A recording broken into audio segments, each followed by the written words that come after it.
Okay, YouTube, welcome back to World of Tanks with the Flying Phent. Oh, it's so great to be back in World of Tanks. I haven't played for like a week.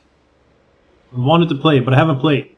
I did do some thinking and some reading. Last episode, I learned how I was completely misunderstood about how the research point system worked. I thought that I could use points for any of them. You know, I could go battle in the T1 Cunningham here and go off and earn experience points and then use them to upgrade my T26. Turns out that's not the case. Experience points in the T1 Cunningham are only useful in the T1 Cunningham. If they're general experience, there is free experience. I don't know, I think you might earn some of that from some battles. Possibly, but that can be used anywhere. So I had mentioned when I learned that, maybe is it worthwhile doing multiple tank lines? And the answer is, of course it is. Otherwise, what, you'll just need one tank, and once you lose a battle, you got to sit there and do nothing? So definitely, work multiple tank lines. I think one of the tank lines I'm very interested in is the German tank line. Tech tree, here we go. You'll notice this one is so big, it has a friggin' scroll wheel at the bottom. Look at that. Oh, that's amazing. And I think it's because of this like extra step in some of them. Now, I would be very interested myself in playing tank destroyers from the German tank line, because I think like Stugs are awesome. I mentioned in one episode I made a whole bunch of Stug 3G models when I was a kid. I would love to play Stugs. However, my research has said, yeah, if you're new, tank destroyers are pretty hard. So it recommended for the German tank line to go down via Panzer II up to the VK 30.01H and then straight across to the E100. I may kind of focus my German points for now on that type of tank line. It also recommended, and I didn't really look at this one that closely, but it did say American heavy tanks. Now looking at this appears to be the only American heavy tank line. So that is a no-brainer to figure out. I have no idea what's good in the British system. I didn't even look at what the British tank lines were like, so I have no idea what I'm going to work on there. No idea what I'm going to work on the French lines, although the recommendation was to avoid light and medium tanks, so I guess it would be the French heavy tank line as well. But I mean, by the time I start going down some of these lines, my focus is going to be, I'm going to make like a 1, 2, 3 priority system. So my primary focus is Russian heavy tanks. Secondary will be American heavy tanks. I'm sorry. Secondary will be German heavy tanks. And then third will probably be American, and then I'll fill in the rest. You know, if I really lose 3 battles in like 2 minutes and they're all still raging, then I'll, you know, just use up the daily experience on the other ones, and I'll figure out what to move into as I go. But it's going to be my order priority is going to be Russian, German, American. I think that'll be fine. What else was I looking at? There was something else that I had been looking at that I wanted to talk about. Oh, I did look at, if you recall, I was commenting on how silly these tanks looked, and I was so fascinated by this stuff that I couldn't help but, like, look up what else had it. There was something else that had it, wasn't there? I think it was the Renault. Nope. The MS-1 did. Yeah, these little things. They're called tails. And apparently, they're for trench crossing. Because these tanks, in real life, date from a period of time when trenches were very common. So, I mean, it wouldn't be uncommon to have a long trench. And what would happen is the tank would, like, try to go into the trench to get across the trench. And if the front goes down inside the trench, so it's kind of like, you know, going forward this way down into the trench, that's not a big deal. But the problem is then when it tried to go up on the other side, it would, like, cause issues at the back. So this here was that it could, like, this was like a skid plate. For first foot and last, design owners check the portal for more. I have no idea what that. Okay, sure, whatever. And that would help it get across trenches somehow. That's what I read. I don't know quite how that works. So it's not to deflect gunfire up like I thought on this Renault. That's not even a gun. That is indeed the exhaust. The engine is right here in this Renault tank. So there you go. I did some research. I learned something new about tanks, which is always good because tanks are awesome. But I'm going to go ahead. I'm going to hop into battle with my trusty T26. And we're going to see if we can get a win out of this bad boy. Oh, yeah. Yeah, 3 seconds run already. I can't remember if I mentioned it, but the audio also seemed a little bit quiet on the last few videos. So I went ahead and turned up the audio a little bit. Hopefully that will help. Hopefully it's not too loud, and it could have gone too far the other way. The other thing is that I noticed that the videos were a little bit choppy on YouTube. I apologize for that. I think it's a byproduct of, as I mentioned, my PC is not the beefiest computer in the world. And I may be... There's like a hill up there. That's cool. And I might not have the CPU power to record everything kind of fully. So we'll have to see. We'll have to see how this turns out. And I do apologize if the video is maybe a little bit too choppy for you, but it's the best I can do with the hardware that I have. So I'm going to go for the town. It's what I do on this map. I notice a lot of people go down the middle there.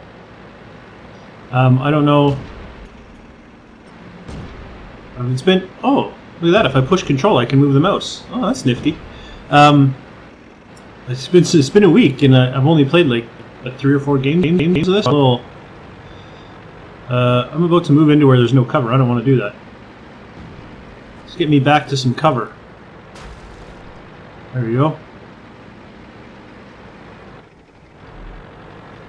Although I don't know if a wooden shack is going to provide me with a lot of cover. I do seem to be on my own on this flank over here.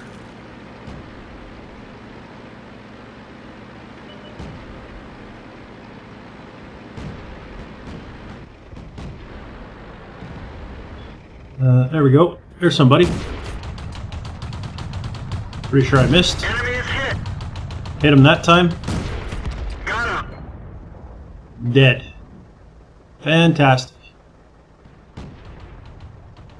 Okay, what looks like their entire force. 1, 2, 3, 4, 5. They have 5 tanks over there. Oh, here comes a tank destroyer.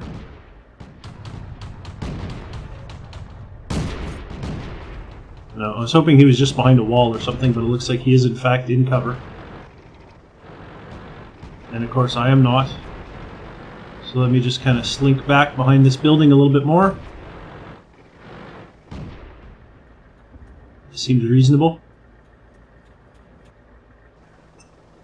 I'm not worried about my rear or my right flank at this point because I do have support over that way. Oop. Apparently he can see me, but I can't see him. You see I have backup shooting him from over there, so I'm just going to hide here for a second. Oh, wow, they did a ton of damage to him. Of course he did a ton of damage to me, so I think that's his corpse right there. So he killed my driver and got a couple of little hits off on me. For the most part, I'm still okay. Oh wow, my cruiser's getting beat up there. Cruiser 1. You might want to get out of there, buddy. You are not in good shape at all.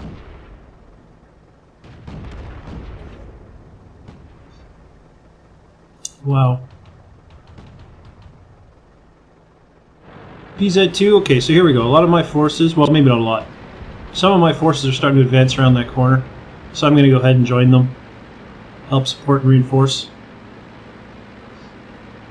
They've only got 5 guys left.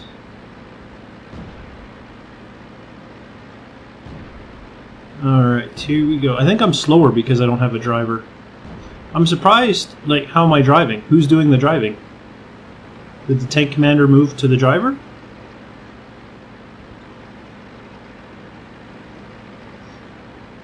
I don't know quite how that works. How you can drive without a driver. Ooh, that guy. Ooh, so there's somebody over here shooting at these people. Look at that, we're going a whole 10 kilometers per hour. I just noticed it has speed on the bottom left-hand corner there. My little tank icon. Just above it. It says 14 kilometers per hour, 13, 9, 7. Alright. Okay. We've killed 11. They have 4 tanks left. One of them looks pretty big, though. They have 4 tanks left. There's 2 of them over there. Where are the other 2? Who knows? I certainly have no idea. But I don't see any carcasses of my teammates over here, so I'm going to assume that it's relatively safe to move around here.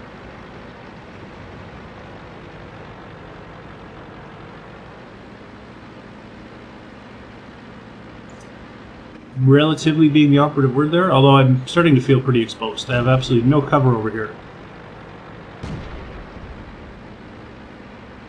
This D1, I think, is just massacring our guys. He seems to be holding the team on his own.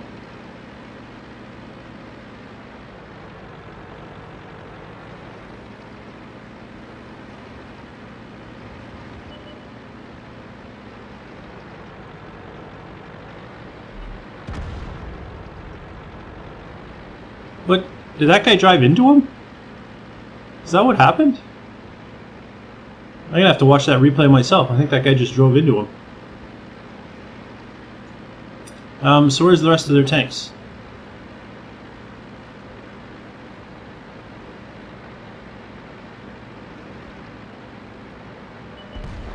Oh, there's one.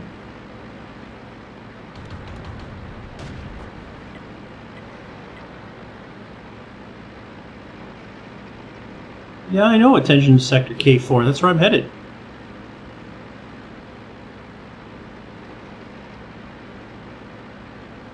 I'm a little worried that he's disappeared, though. 6 kills using gold. Well, I'm not about to use gold on him. Wait, isn't he right here? Where is this guy?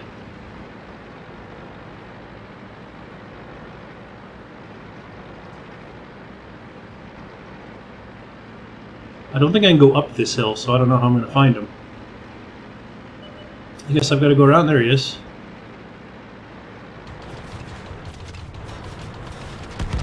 There we go. Good work. Alright.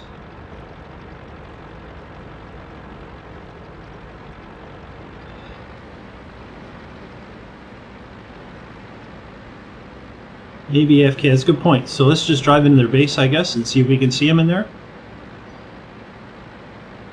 If not, I guess we can just start capturing.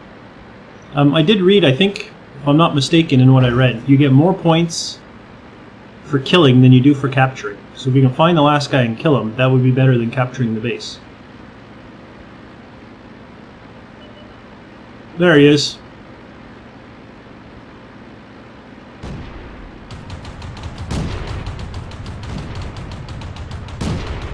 Enemy armor is destroyed. Hey, look at that, I got 2 kills. Wow, that guy's angry. The Black Douglas guy was angry. Swearing at people. Wow, look at that, 942 experience. That, I think I can upgrade the new, I can get the new tank tier now. Yeah, I totally can. Fantastic. But I don't have the money to buy one. And that's discounted. It's discounted and I can't afford it. How's that for sad? Okay, so what I'm going to do is I'm going to go to my garage. And I'm going to sell this one here. Is there an easy way to do that? Sell. Sell.